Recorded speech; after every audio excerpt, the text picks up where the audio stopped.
नमस्कार दोस्तों, स्वागत है आप सभी का कॉम्पिटिटिव जीके चैनल में। आज 9 सितंबर है। आइए शुरू करते हैं आज के 10 सर्वाधिक महत्वपूर्ण करंट अफेयर्स का सिलसिला।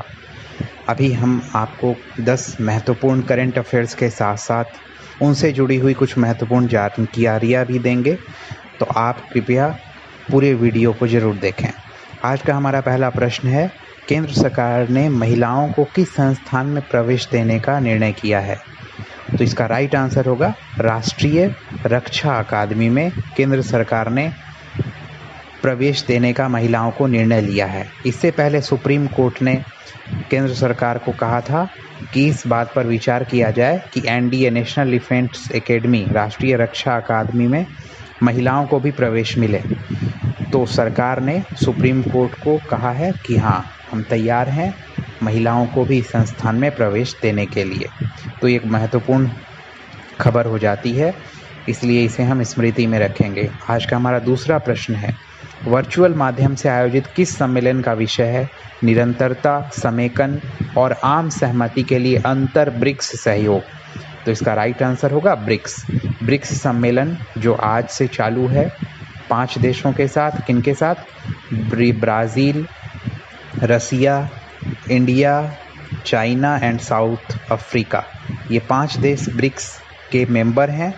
बहुत ही महत्वपूर्ण संगठन है ये। तो इसका विषय है निरंतरता, समेकन और आम सहमति के लिए अंतर ब्रिक्स सहयोग। आज का हमारा तीसरा प्रश्न है, इस वर्ष के लिए ब्रिक्स का अध्यक्ष कौन सा देश है? तो इस वर्ष भारत को इसकी अध्यक्षता करने का मौका मिला है। हम चौथे प्रश्न की ओर बढ़ते हैं, किस देश के राष्ट्रीय सुरक्षा सलाहकार जनरल निकोले पेत्रुशेव भारत की यात्रा पर आए हैं?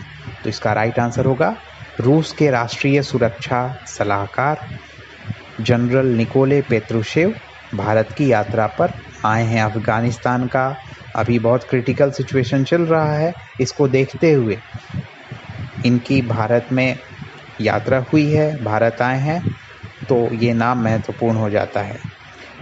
अगला प्रश्न, 5वां प्रश्न की ओर बढ़ते हैं, बुजुर्गों की बात देश के साथ कार्यक्रम की शुरुआत किस मंत्रालय ने की है? तो इसका राइट आंसर होगा संस्कृति मंत्रालय।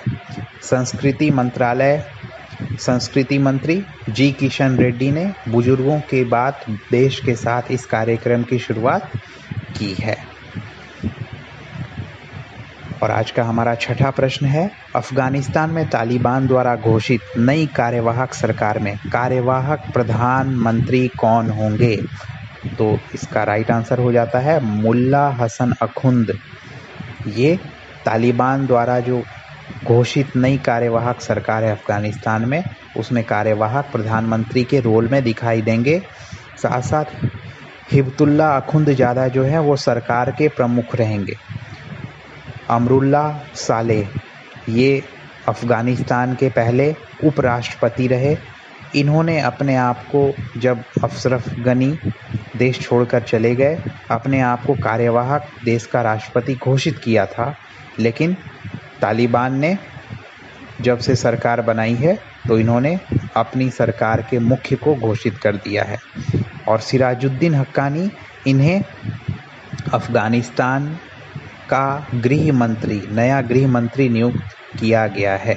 आपको ये ध्यान में रहे, ये हक्कानी नेटवर्क जो बहुत कुख्यात रहा उसके प्रमुख रहे, और अमेरिका ने इन पर $50 मिलियन की इनामी राशि भी रखी है, और उन्हें तालिबान ने गृह मंत्री अफगानिस्तान का घोषित किया है।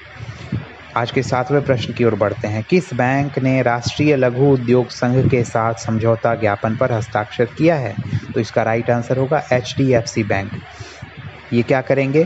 तो राष्ट्रीय लघु उद्योग संघ के साथ समझौता ज्ञापन पर हस्ताक्षर होने के बाद यहाँ की जो सूक्ष्म, लघु और मध्यम उद्योग हैं उनको क्रेडिट सपोर्ट मिले और उन्हें मजबूती मिले, इसके लिए इन दोनों ने समझौता ज्ञापन पर हस्ताक्षर किए हैं। 8वां प्रश्न है हमारा, केंद्रीय मंत्रिमंडल ने किस संस्थान के साथ the chamber of auditors of the Republic of Azerbaijan के बीच समझौता ज्ञापन पर हस्ताक्षर किए जाने की अनुमति दी है? तो इसका राइट आंसर होगा ICAI।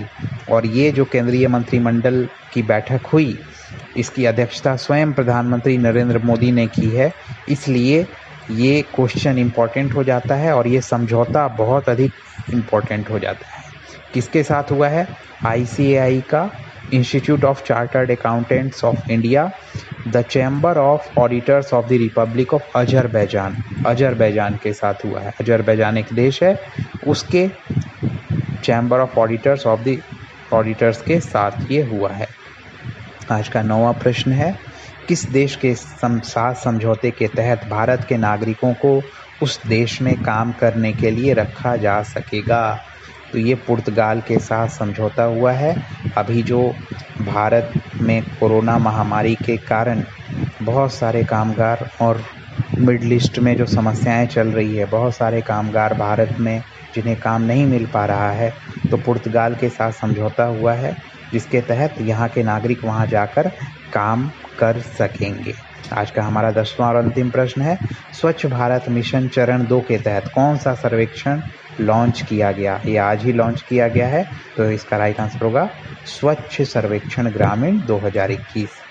इम्पोर्टेंट है सभी 10 प्रश्न, तो आप सभी याद करेंगे और आज के इन 10 प्रश्नों को आप ज़रूर रिवाइज करेंगे। और आपने अगर वीडियो पसंद किया तो इसे लाइक करें, और आपने अभी तक चैनल को सब्सक्राइब नहीं किया है तो प्लीज़ सब्सक्राइब बटन ज़रूर दबाएं, ताकि हम आपके लिए प्रतिदिन ऐसे वीडियो लाएं और कुछ मुख्य विषयों पर जो करंट अफेयर्स से रिलेटेड हैं उस पर वीडियोस बन सकें। Thank you.